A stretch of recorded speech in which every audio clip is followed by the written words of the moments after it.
आपको याद होगा जब 5 राज्यों में चुनाव जारी थे तब अचानक 18 अप्रैल की रात पीएम मोदी ने देश को संबोधित किया था। उस वक्त राज्यों में आचार संहिता लागू थी, लेकिन पीएम ने इसके बावजूद इस मंच और सरकारी मशीनरी का इस्तेमाल किया और विपक्ष पर खूब हमला बोला।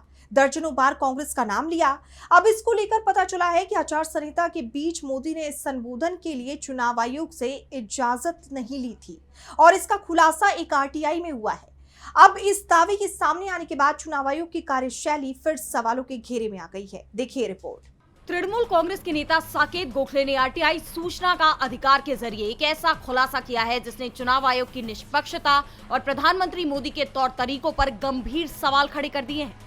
आपको याद होगा 18 अप्रैल को संसद में महिला आरक्षण से जुड़े परिसीमन बिल के गिरने के ठीक एक दिन बाद पीएम मोदी अचानक टीवी पर रात 8 बजे आए थे।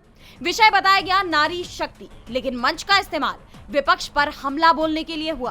पीएम ने कांग्रेस, टीएमसी, आम आदमी पार्टी, सपा और डीएमके जैसी पार्टियों का सीधे नाम लेकर आरोप लगाया कि इन्होंने महिलाओं के अधिकारों का हनन किया है। लेकिन मुद्दा यह है कि जिस वक्त पीएम सरकारी संसाधनों का इस्तेमाल कर ये राजनीतिक भाषण दे रहे थे, उस वक्त असम, पश्चिम बंगाल, तमिलनाडु और केरल में चुनाव चल रहे थे। वहां आदर्श आचार संहिता लागू थी। क्या पीएम ने इस प्रसारण के लिए चुनाव आयोग से इजाजत ली थी? साकेत गोखले की आरटीआई के जवाब में अब चुनाव आयोग ने खुद माना है कि नहीं, इसके लिए कोई परमिशन, कोई इजाजत नहीं ली गई थी। इस सनसनीखेज खुलासे पर साकेत गोखले ने एक्स पर मोदी सरकार और चुनाव आयोग को घेरते हुए लिखा, चौंकाने वाला खुलासा, ये टीवी भाषण असम, तमिलनाडु, पश्चिम बंगाल और केरल में चुनावों के बीच हुआ।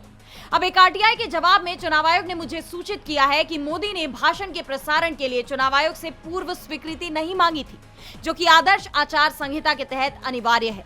इसके बावजूद चुनाव आयोग ने मोदी के खिलाफ कोई कार्रवाई नहीं की।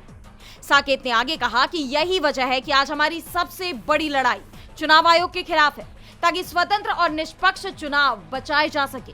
जब आयोग खुद चुनावों में हेरफेर करता है और मोदी शाह के लिए काम करता है, तो हम एक लोकतंत्र कहलाने का अधिकार खो देते हैं। आरटीआई के इस जवाब ने चुनाव आयोग की कार्यशैली पर एक बार फिर कई सवाल खड़े कर दिए हैं। डीबी लाइव की रिपोर्ट।